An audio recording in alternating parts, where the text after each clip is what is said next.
So the first step in our problem definition, how to set up the problem, is to select the model. So we are going to select the solver first, which is segregated. As you can see, this is the old Fluent version display, so it might mismatch with your current Fluent software you are using, but don't be confused. You have to go to define models and select solver as segregated. Then you have to select the energy equation. You have to activate the energy equation. After that, you have to define a viscous model, that is which type of a laminar or turbulence model you are going to use. Currently we are going to use the K epsilon 2 equation model. Step 2 is to select the materials. So for that we go to define materials. Fluid, we select water, and solids, we select aluminum. You can see the definition of water liquid here, giving its density, Cp, thermal conductivity, viscosity, etc. And for that we just select this particular fluid and click on copy so that it gets copied to our current definition. Third step is to set up the boundary conditions. For fluid we have to select no notation, no source, that is we just have to select fluid as a water and select the material name as water and go on defining it. And for solid we have to give a source term, which is about 10,000 watt per meter square, which we have defined here under source term. Material is aluminium.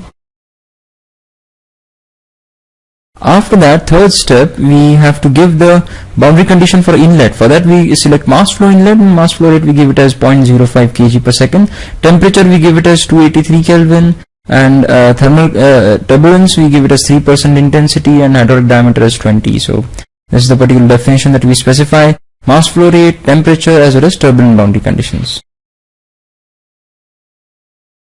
After that, outlet we just define as outflow with flow rate being as 1, that is whatever is coming in should go out in the flow. And the next boundary condition is walls. So all solids and fluid walls are adiabatic. We go to different walls, select them and select them as adiabatic. Only difference is the common wall between solid and fluid region. For that we define as a coupled wall. Need not set for shadow because all the boundary conditions will be copied by default to a shadow. So for that wall which is shared between the solid and fluid region, we define it as a coupled wall to allow heat transfer to happen. Next, solver control, we select all governing equations and default values of under relaxation factor, and we set the temperature limit to 10,000 Kelvin, which is just the upper limit of the solver. After that we set monitors. So monitors are nothing but standard values which are residual values, and we use velocity from compute from inlet. And then we start the simulation. Iterations are about 100, and this is what type of residual change that you can see during the simulation. Once the simulation is done, as you can see, the vectors show that there is a sort of a flow separation near the cooling rods, and therefore the first rod gets the maximum amount of fluid hit on it, and the second rod is actually somewhat in the shadow of the first wall, that is the flow shadow. We can see the we can see the boundary layer, that is flow boundary layer, flow velocity boundary layer developed at near walls. As you can see, there is a bit of recirculation at the end of the first rod. These are the velocity contours,